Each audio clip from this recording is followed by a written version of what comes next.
indeed seem a wonder. Soren stared at the hole that now began to split into 2 or 3 cracks. The egg shuddered slightly, and the cracks grew longer and wider. He had done this himself just 2 weeks ago. This was exciting. "What happened to my egg tooth, Mum?" "It dropped off, stupid," Clud said. "Oh," Soren said quietly. His parents were so absorbed in the hatching that they didn't reprimand Clud for his rudeness. "Where's Mrs. P?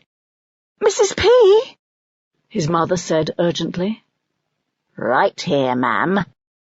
Mrs. Plithifer, the old blind snake, who had been with the owl family for years and years, slithered into the hollow. Blind snakes, born without eyes, served as nest maids, and were kept by many owls to make sure the nests were clean and free of maggots and various insects that found their way into the hollows. "Mrs. P, no maggots or vermin in that corner where Noctus put in fresh down?" "Course not, ma'am. Now, how many broods of owlets have I been through with you?" "Oh, sorry, Mrs. P. How could I have ever doubted you? I'm always nervous at the hatching.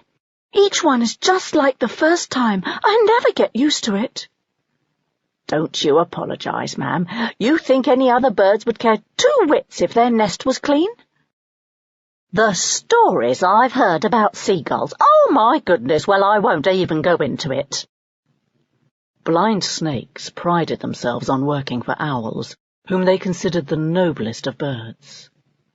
Meticulous, the blind snakes had great disdain for other birds that they felt were less clean due to their unfortunate digestive processes that caused them to eliminate only sloppy wet droppings instead of nice neat bundles, the pellets that owls yarped or spit up.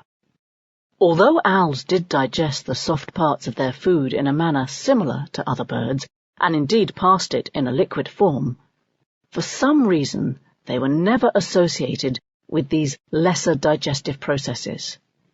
All the fur and bones and tiny teeth of their prey, like mice, that could not be digested in the ordinary way, were pressed into little pellets just the shape and size of the owl's gizzard. Several hours after eating, the owls would yarp them up. Wet poopers is how many nest-made snakes referred to other birds. Of course, Mrs. Plithifer was much too proper to use such coarse language. "Mum!" Soren gasped. "Look at that!" The nest suddenly seemed to reverberate with a huge cracking sound. Again, only huge to the ear slits of barn owls. Now the egg split.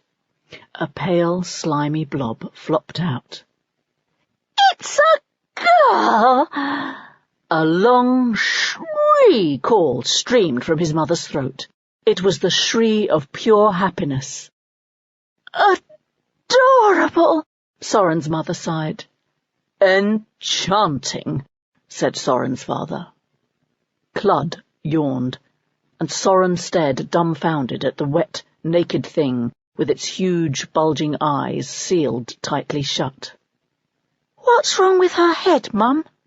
Soren asked. "Nothing, dear. Chicks just have very large heads. It takes a while for their bodies to catch up." "Not to mention their brains," Clud muttered. "So they can't hold their heads up right away," said his mother. "You were the same way." "What shall we call the little dear?" Soren's father asked. "Eglantine," Soren's mother replied immediately. "I have always wanted a little eglantine." "Ooh, Mum, I love that name," Soren said. He softly repeated the name. Then he tipped toward the little pulsing mass of white. "Eglantine," he whispered softly. And he thought he saw one little sealed eye open just a slit, and a tiny voice.